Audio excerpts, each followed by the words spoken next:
beautiful people. I wanted to share with you today the rituals I do with the full moon. Now, first and foremost, I always set an intention candle.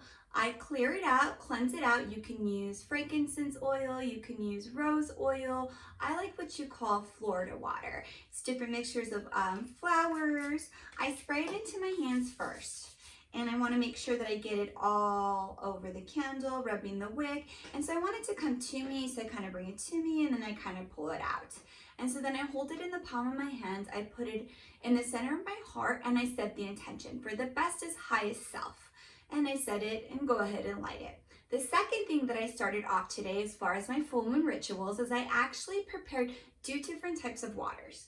Now the first water I prepared with, and I'm going to go ahead and bring both of them over, is I actually use distilled water. You can use spring water, you can use filtered water, but I prefer to use distilled water. So I went ahead and filled it up in a clear glass jar just so it can reflect and absorb a lot of the moon energy. And I actually also put moonstones in it just so I can get a little extra yumminess to the water as far as getting a lot of the energizing moon. Now the second thing I created today is I made rose water. Now I use a lot of rose water for my healing sessions. I also use rose water to kind of cleanse, bring my vibrations to the highest level. And so when I'm feeling a little low, I make sure that I come in, I really get some rose oil sprayed all over my body and just really absorb it into my skin. So those are the 2 waters I created as far as the full moon goes.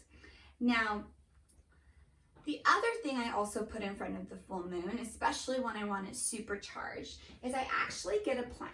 Now, what I love about using my indoor plants is I actually have a beautiful sunroom that I can actually put right in front of that moonlight, and I actually put my crystals inside my skirt. I love it to be energized with the moon, but I also love it to be connected to Mother Earth as it goes through this cycle of being under that beautiful moon. So I go ahead and place it in different places in the dirt, making sure that they all fit in there pretty nicely, snug. And then I put this under the moonlight as well too, keeping it at the highest vibration. Now the last thing I do is it's a combination of 2.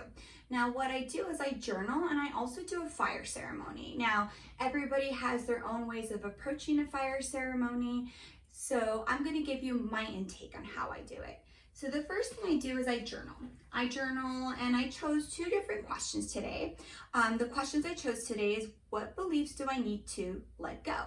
Now I go ahead and I journal what I feel like I need to let go and really get my thoughts down. The second thing, question I chose for my journaling is, what do I need to bring into my life?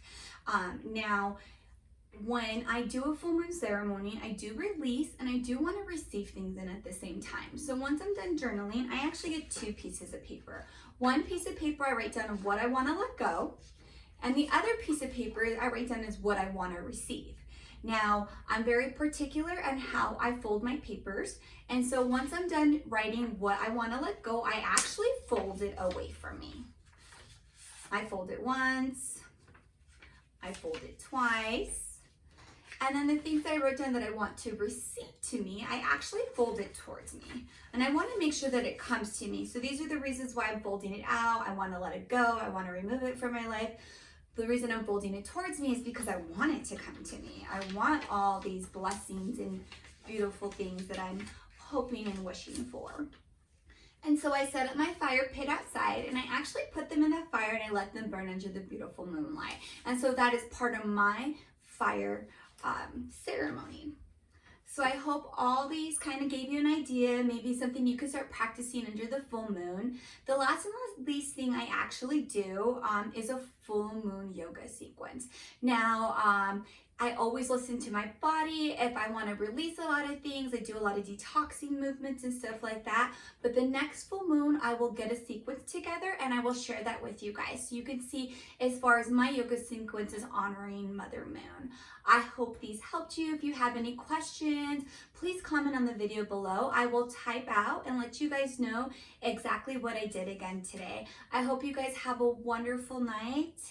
Have a beautiful evening. Thank you for joining me today.